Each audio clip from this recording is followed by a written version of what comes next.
Oh wow! I had a media commitment, so one of your guys held me back. Yeah. Hostage. Hostage, an emotional hostage. Just wondering, supporter or pundit for Champions League final? Supporter or pundit for Champions League final? Dortmund back at Wembley. Supporter. Yeah. No, pundit, are you crazy?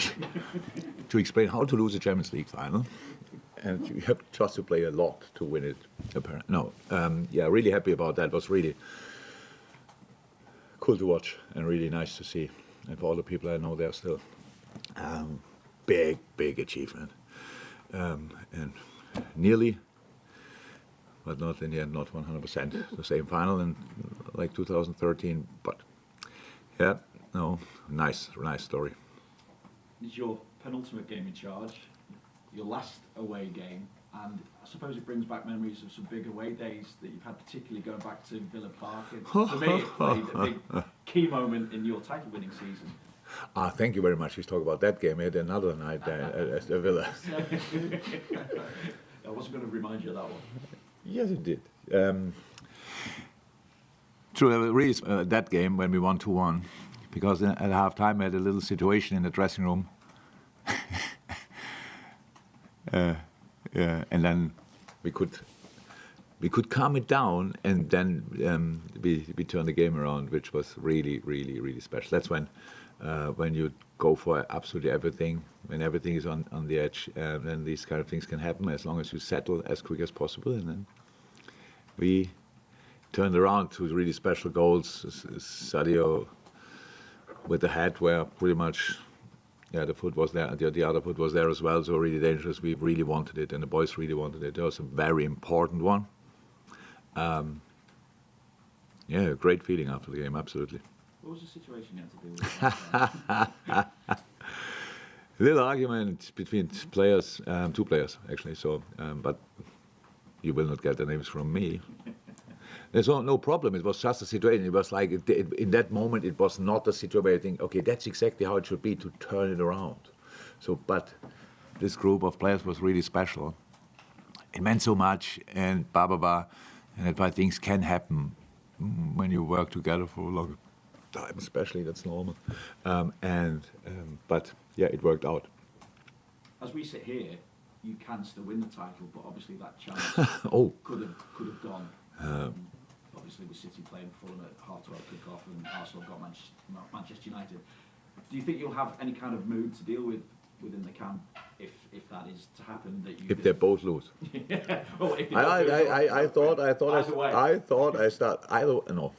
We cannot win it anymore. We don't have to deal with it. That's what we actually, not that we cannot win it, but it's not now number one every morning on the priority list. So tell the boys, by the way, we still have a chance. We all can read the table. We all see the situation. Do we expect them to lose? City has to lose 3 games. 3. Difficult to see that, but you never know. And Arsenal has to lose 2 games. Difficult. So, but of course, if they both play before us, of course we play Monday. So then let's talk about that. If they both lose, and then we will see what we do with that. But I just don't expect that. I think we have enough to do to play. We have the chance to go above 80 points again. Like pretty much everything in life, you never should take things like this for granted. And for that, we need points. We need to win one of the 2 games at least. So these are things, and Aston Villa has the next chance. So I saw them playing last night. Obviously, they have to travel back now, stuff like this. So all these kind of things. But it's the last home game of the season of Aston Villa. They want to have a good last home game because they play an incredible season. They qualify pretty likely for the Champions League, which is a big one. I'm not sure when Villa was last time there. This year, Conference League. Next year, Champions League. Unai is doing an incredible job there. But we will give it a try, definitely. I take it, you've got to avoid the yellow card. Yeah, I know that already for long. Like, when did I get the second yellow card? By the way, we could turn it around as well. That I got only 2 yellow cards. I think a few of my colleagues got suspended, right? So I got karma over the years, obviously. But Well, you need to be on the touchline for the final day, don't you?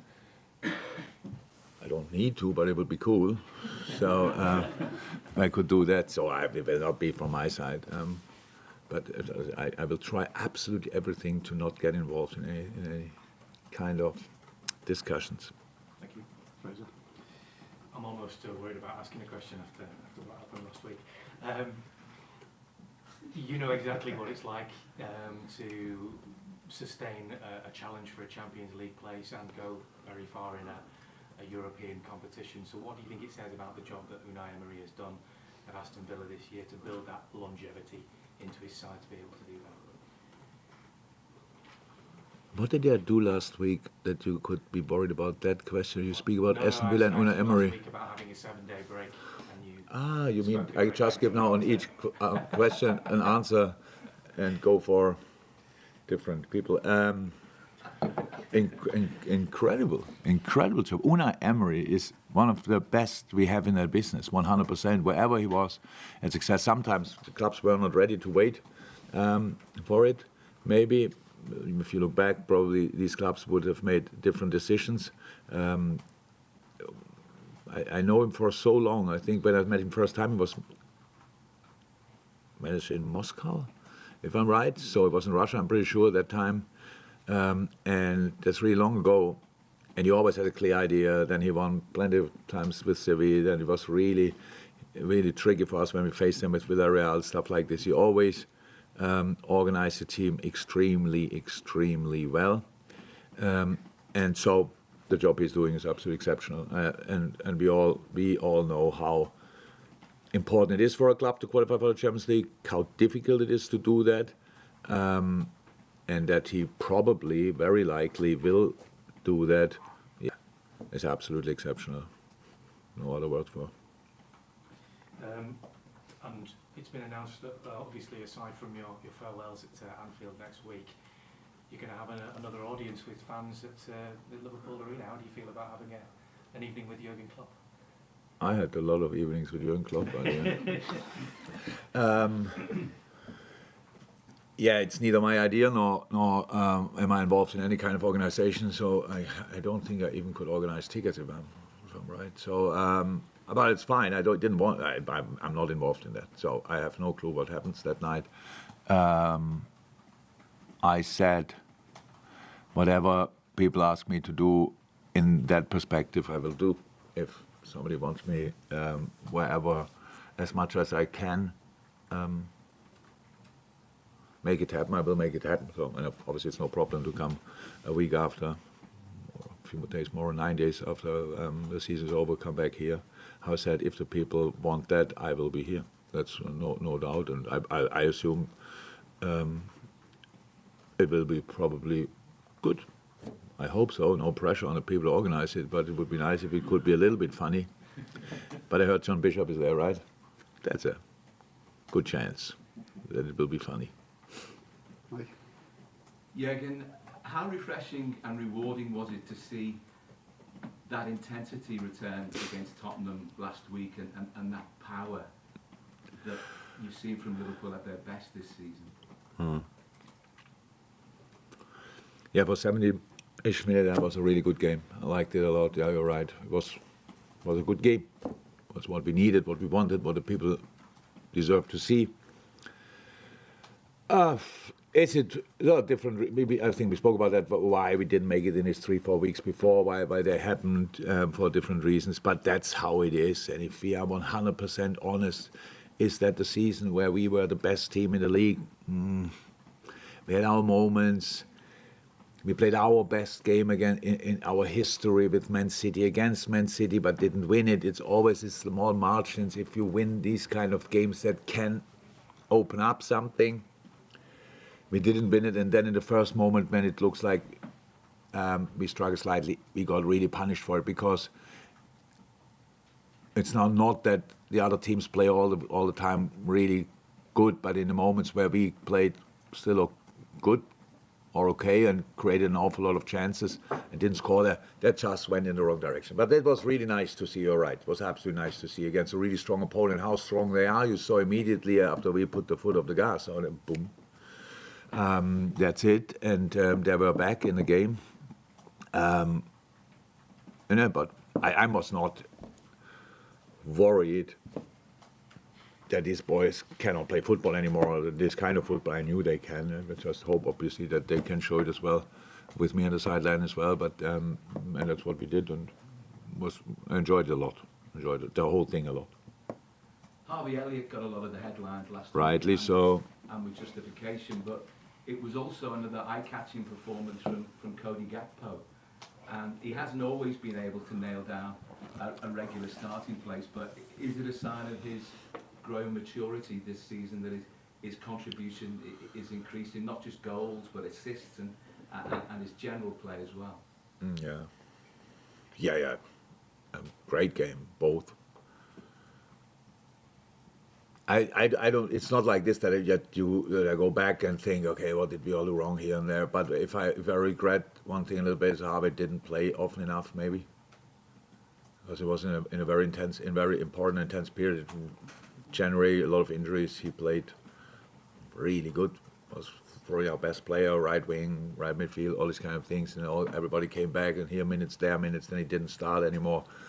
Came on, big impact, but it's really nice that he could show that Cody, he knows that was for a while not in his best moment. We had a conversation there. It's not about, obviously not for public what we spoke there about, but it helped him a lot because we could sort it a little bit. It's just a problem.